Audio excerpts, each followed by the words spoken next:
Hey guys, and welcome to Gwent, the Witcher card game. My name is Jaggerous, and today I want to showcase a more competitive version of my beginner Scoia'tael deck, and that is my Dwarves deck. So the beginner Scoia'tael deck was a Dwarf deck. This is just a more costly version. You can see I've traded out, my gold cards, for example. There's some more expensive silvers in here. This is just a slightly, I think, more competitive version of Dwarves. And Dwarves, I think, is kind of mid-tier power deck.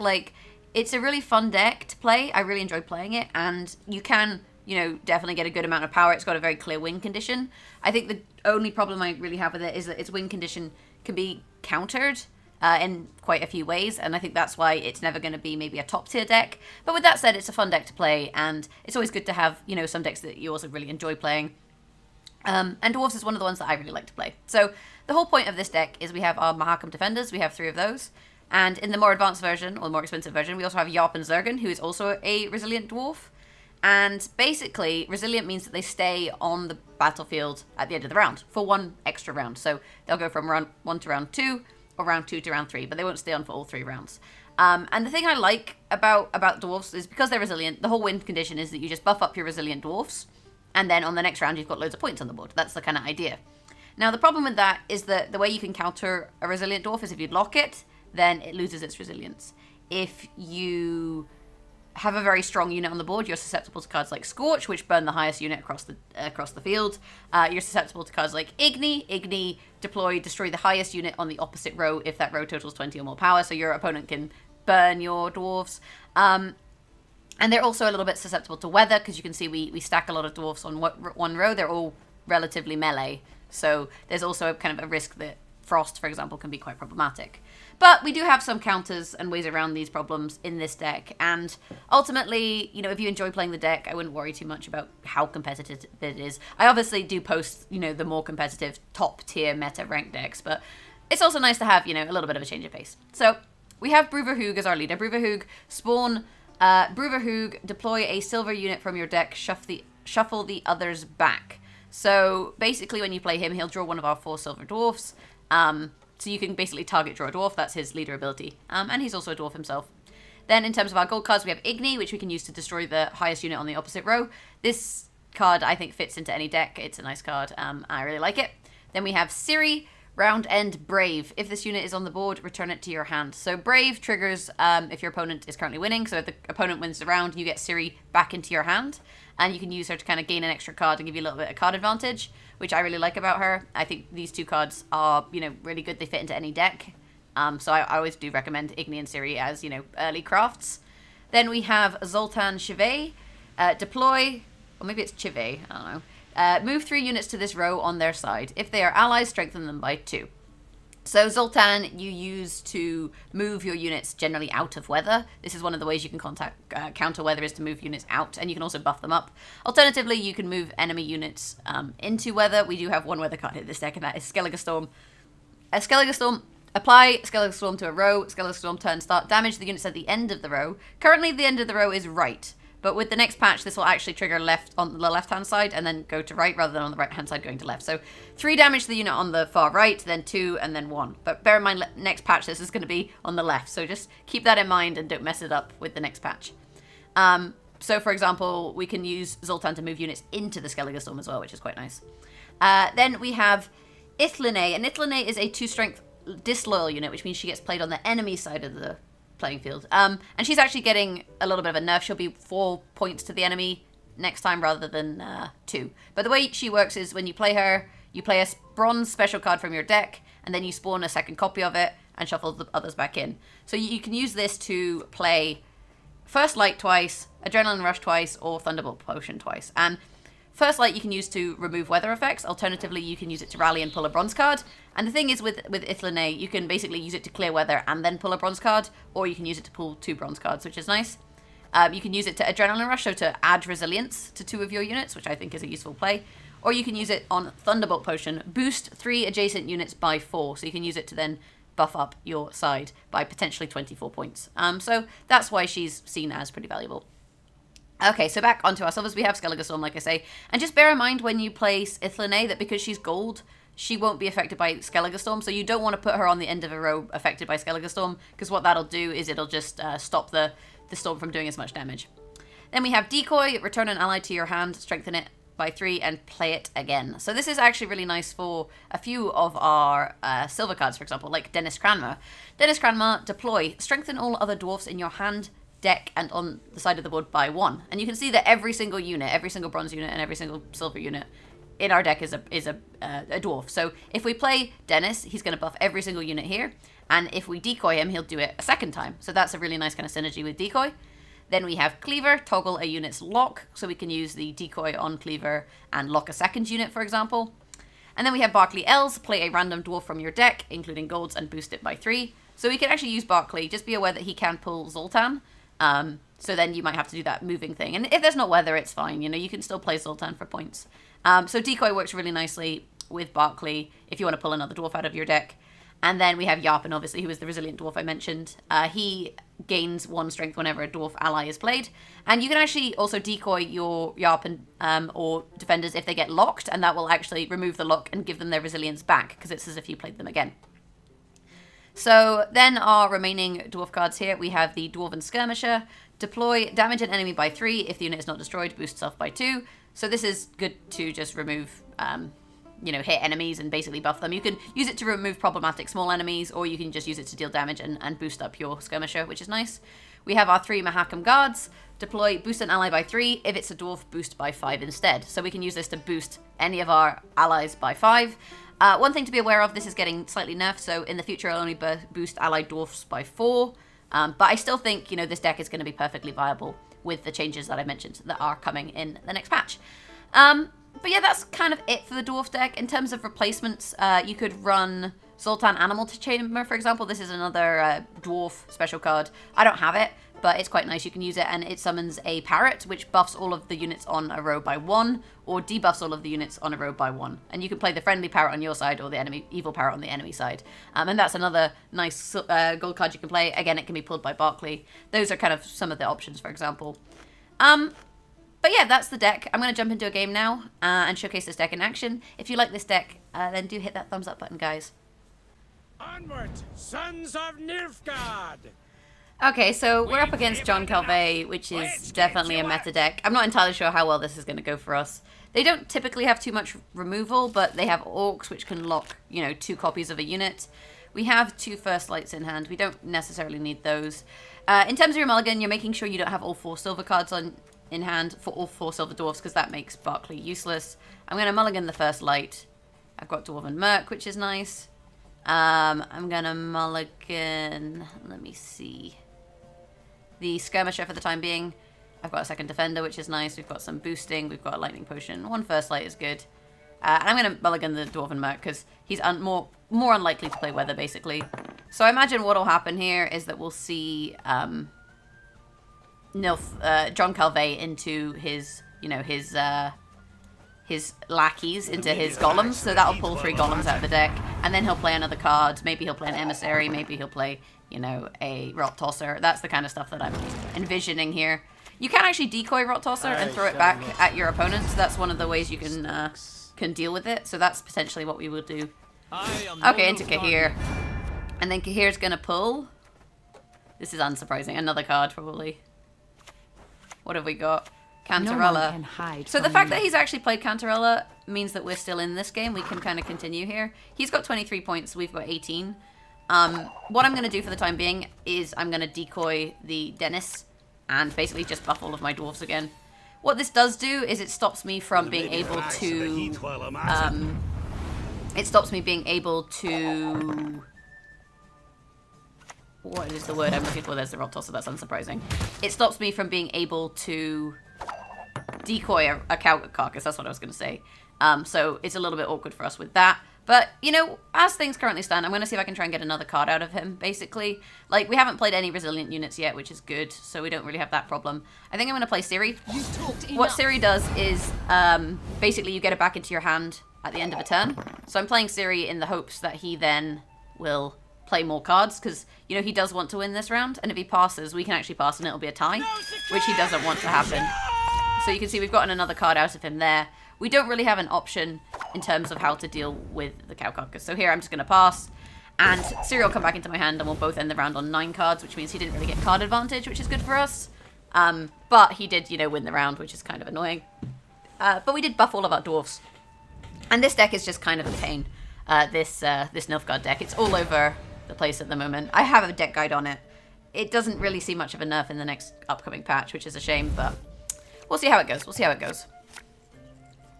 So we can use the Bruverhoog to actually pull what have we got left.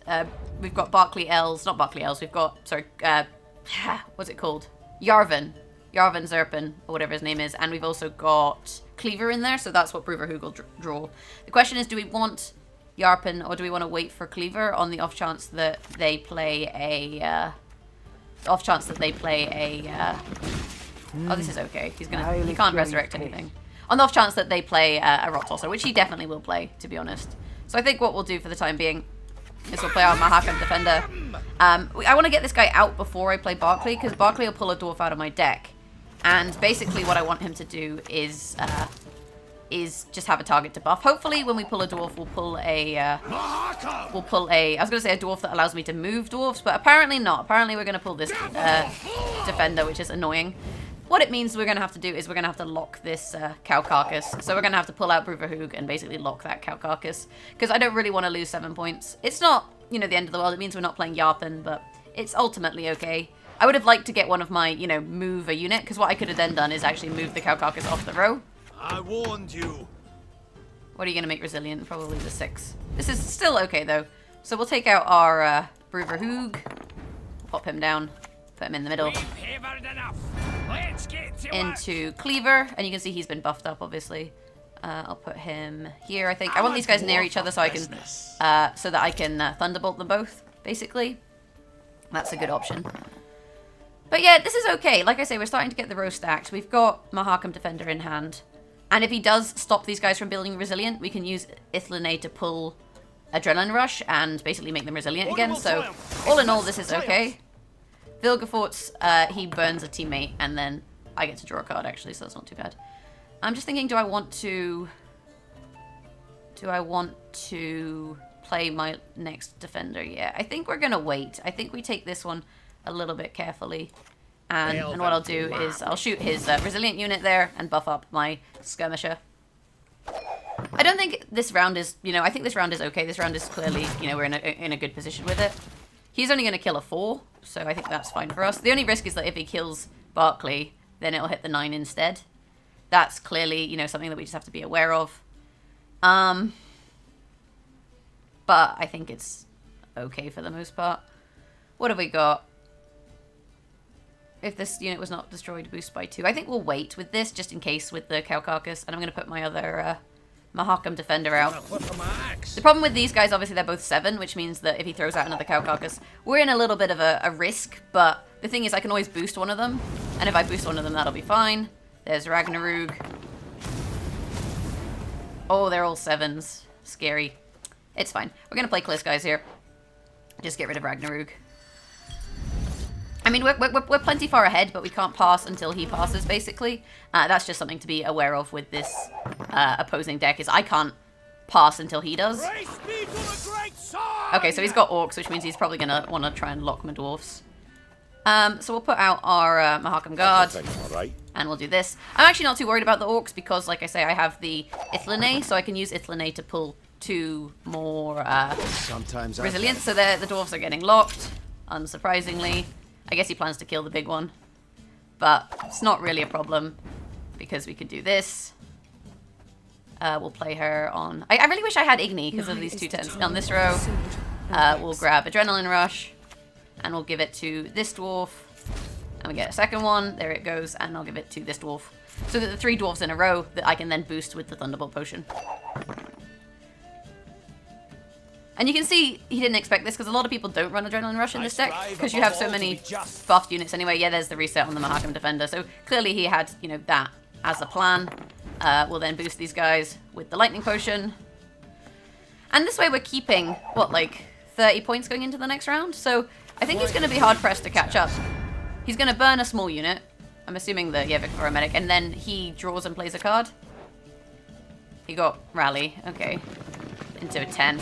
Notice! All roads lead to Nilfgaard. And then he has Tibor. And Tibor is his plan for the final round.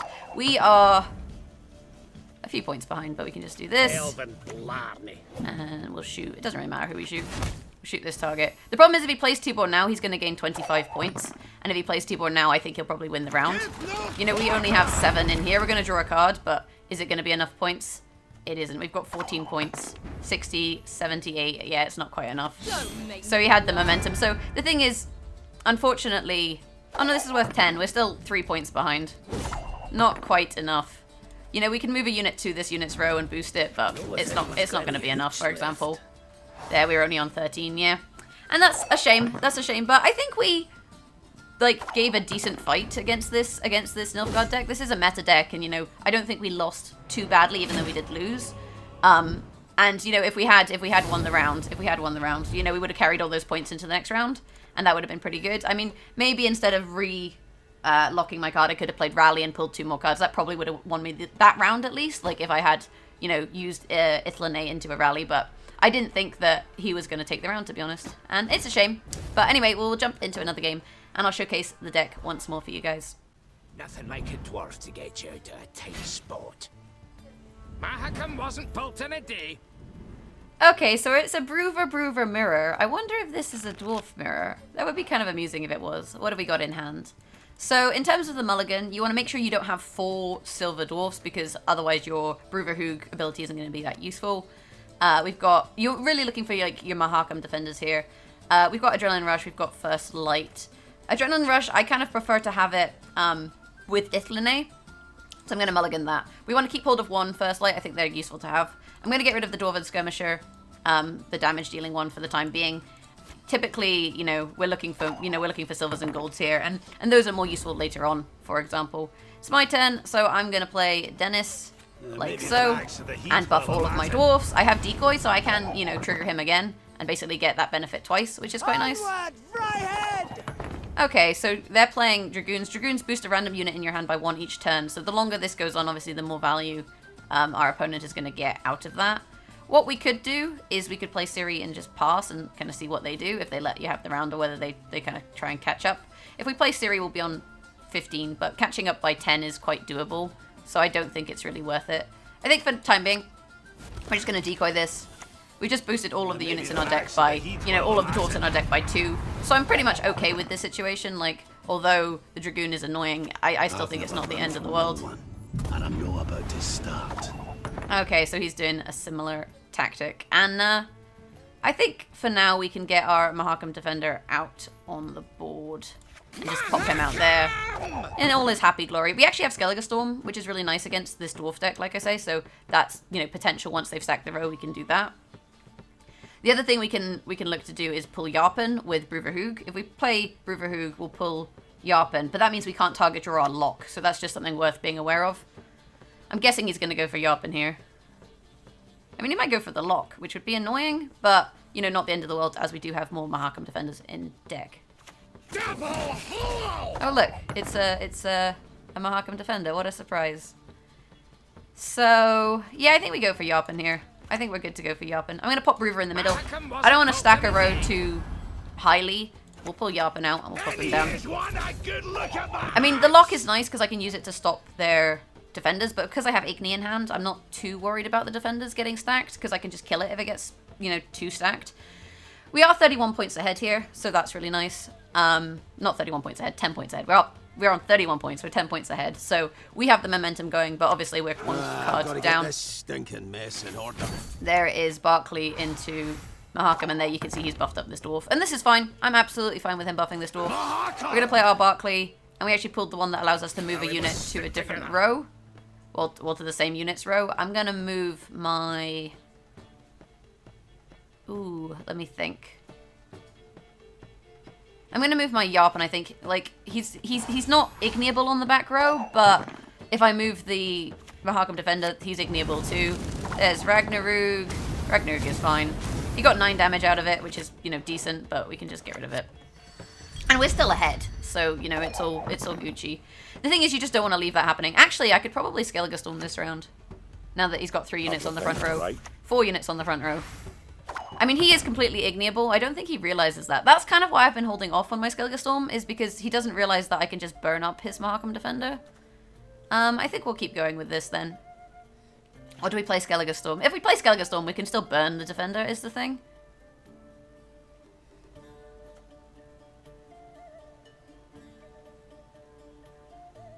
I think I want to leave it. I'm going to pretend like I don't have anything to deal with it, I think. We'll buff this Defender. I'm kind of just buffing these guys asynchronously. I don't want, you know, I don't want him to have one really big one and one really small one. Oh, he's going, look at him. He thinks he's so cheeky. He thinks he's so cheeky. Everything all right? So we'll buff Yarpen for the time being. Currently we're carrying 18 and 12 across. I don't think he can stop me taking both of them. This is hilarious. So, let's play Skellige Storm for the time being. The more cards I can get out of him, the better. And, like, I can just burn this up, which is really good, so I'm not too worried. And the thing is, he's only 3 points ahead, so, you know, he does want this round. I feel like he's inclined to go for it. Not knowing that, you know, we're sitting on an Igni. And this is kind of the problem with Dwarves. This is the exact counter, because he thinks, you know, I'll just buff up this Dwarf and it'll be fine, and I'll keep 24 points into the next round. I'm guessing he's going clear skies. Oh, lightning potion. Look at him go! He thinks he's so cheeky. Okay, I think it's time to burst this bubble. Oh dear, look at that. Don't you just hate portals? We popped the little bubble, and then we'll get the power off the Skellige Storm as well, so that's another 6 points, and you can see now we're 12 ahead. Is he still going? He still wants it. The thing is, oh, he does get Saskia from that. Nothing like a dwarf to get you into a tight spot. What's he gonna pull? Is he gonna lock one of my dwarfs? I guess he's probably gonna lock one of my dwarfs. Oh, he didn't. Look at my axe! Okay, I'm 73. I'm gonna play Ciri.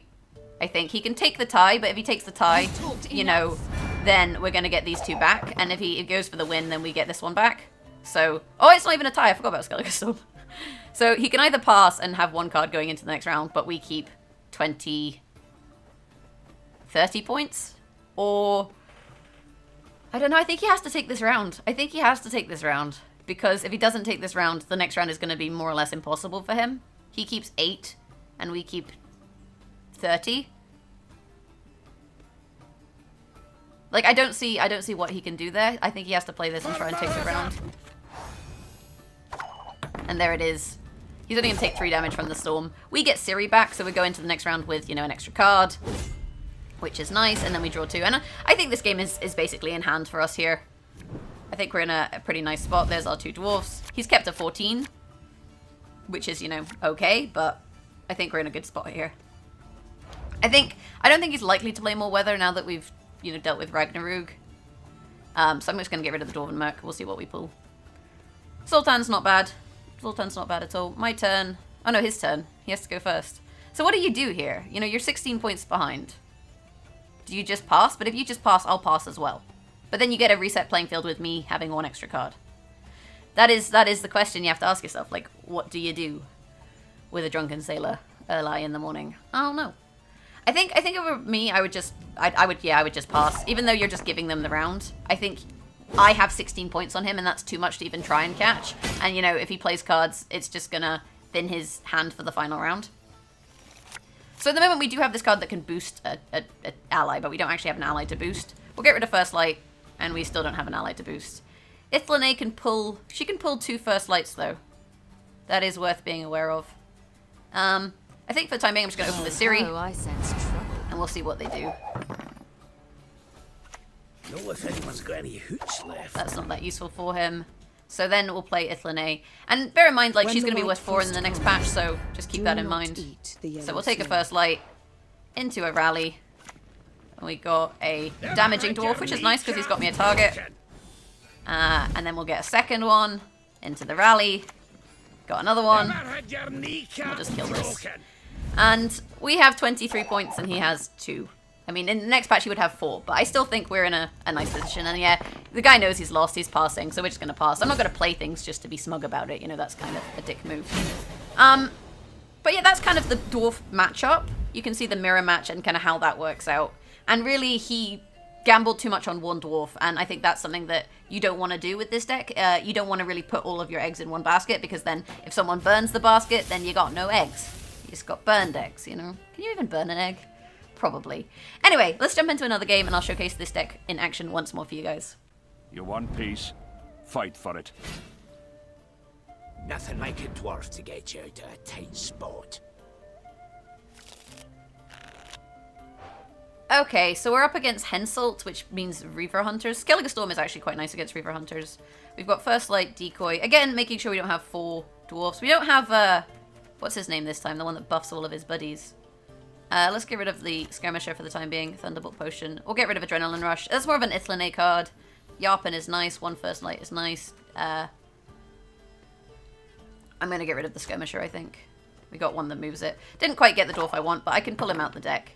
The question is then, you know, do we need Lock in this matchup? And Lock is very useful in this matchup for the Reaver Scouts, but I think it's okay, to be honest. So we'll pop Reaver Hoog out. Nothing like a dwarf to get you out of a tight into Dennis, that's his name, into Dennis. Pop Dennis out. Buff all of our dwarves. And just be happy. Obviously not Argol dwarves, he doesn't buff Zoltan. We're more or less okay against weather in this situation. Told us of this. Hey look, weather. So I'm thinking what we can just do in the time being, we don't actually have any other dwarfs we want to buff, is we'll decoy this for now. It's going to go back into that row, but, you know, that's fine. Basically, what I want to do is just do that, and then we can always move it out of the row with the Merc. I don't want to play First Light here. I think, you know, it's better to hold it for Ragnarug. And because I don't have any Resilient Dwarfs anyway to play on the front row, I'm not really too worried about this. So, let's pop out Dwarven Merc. We'll move this guy over here. And he's alright. He's alright. And then we can play Yarpen. Basically. Nice mess you've got here. Oh, what is with all this weather? I mean, maybe we do clear skies. We can always Ragnarok the back row. But the other thing we can do is play Zoltan. Oh, wrong row. Wrong row. Oh, I messed that up. I misplayed it. That's bad. I guess I move another unit, that one. I meant to move it to the back row, because if they're in the back row, I could also then Skellige Storm. That was a misplay. I was like, oh, I'll just put him in the rain row, not thinking, you know, he actually does something to the positioning of the units. Are you certain? I do it differently. Oh dear, I think we're going to have to clear skies here, unfortunately. I misplayed my my Zoltan. That is a silly play, but I think we can hopefully still catch up, all things told. I think it'll be okay. And then Skellige Storm the back row. But it doesn't mean if he has Ragnarug, we're kind of scuppered. Your will be done, sire. Oh look, rain. Why does it always rain on me? It's fine. So, let's Skellige Storm the back row. We're getting 6 damage out of that a time. There's lots of units here, so plenty of damage to be dealt. And the thing is, we're still actually ahead. You know, we've still got more points than him. I do expect him to play Reaver Scouts and pull Reaver Hunters. That's definitely something he's going to do. Marion, that's what matters. Death to the enemy! And all in all, this is still alright. This is still alright. Let's play Yarpen. Want a good look at my axe?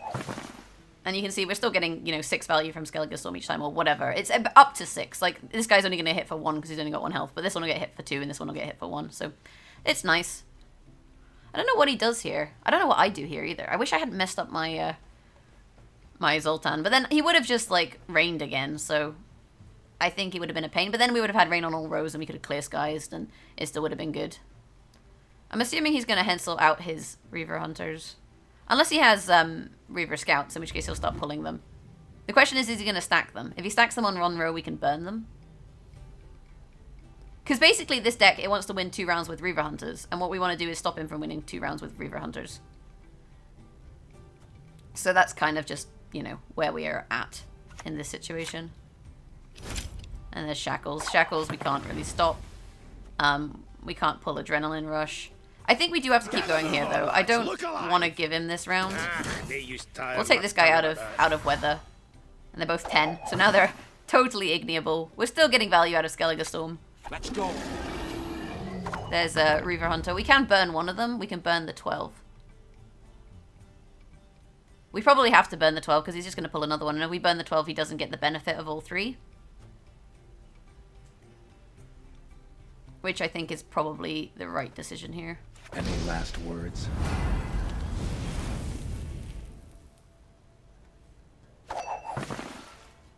And then I think we can pass. So reinforcements, he'll pull his other Reaver Scout. But he's still, you know, quite far behind in terms of units. Blind, greedy fool. That's going to give me another Reaver Scout. He's on 28, we're on 49. If he plays this, he'll pull 1 Reaver Scout. I don't think he can catch us too easily without going on a massive card disadvantage. I think we pass. I think we have enough points ahead of him that we can afford to do this. He's got, you know, the Henselt and 1 Scout and 1 other card, you know? Yeah, so he doesn't have this round. It means that he's going to have a Reaver Scout strategy for 1 round, but I'm hoping I can force that out of him on the next round, which would be pretty good. And we got Ciri, we can, you know, put her back in her deck, and a Resilient Dwarf. This is actually quite nice. This is actually not a bad hand at all. Thunderbolt Potion we could use to buff all 3 of these, but I think we'll put that away for now. First Light is alright. So let's play our Reaver Hunter. Let's go. He then buffs himself, and you can kind of see what their strategy is going to be in just a second here. As you wish, my lady. How much rain does one deck have? We do actually have Clear Skies, though. So maybe we just Clear Skies this. Every time. Every time. This is kind of interesting. Maybe he also has Ragnarok. I don't know, this is like weather My insults. studies are more important than You got no this. special cards, so you're not getting that benefit. Mahakam Defender can go out. One of these is a Reaver Hunter. What is the other card? No time to whimper. We'll play Ciri, because we can obviously get her back. Hopefully this is worth less than 7.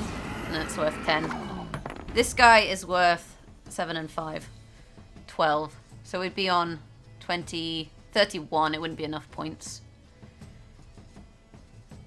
Would it? I want to force him to play his leader ability, but he doesn't actually have anything he can pull all of out of his deck, you know? This is the thing. This is the thing. We're on... Yeah, that's 12. 31. It's not enough points. We're just going to pass. We keep a 7, so we go into the next round at an advantage. We have, you know, a 7 in hand. Well, actually, we have a 12 in hand, which is pretty good. I think we can win this matchup. Even though I misplayed with Zoltan. I did not expect this amount of weather out of a Henselt, to be honest. Oh, I get Ciri back as well. Forgot about that. I always forget. I'm like, oh yeah, she comes back. That happens. Do we mulligan the Mahakam Defender and try and find something better? Yeah, I think we do. Go on. That is 9. That is better than 7. What have you got? He really needs to have drawn something that's good for him to Henselt, and he didn't. So that's us winning the game.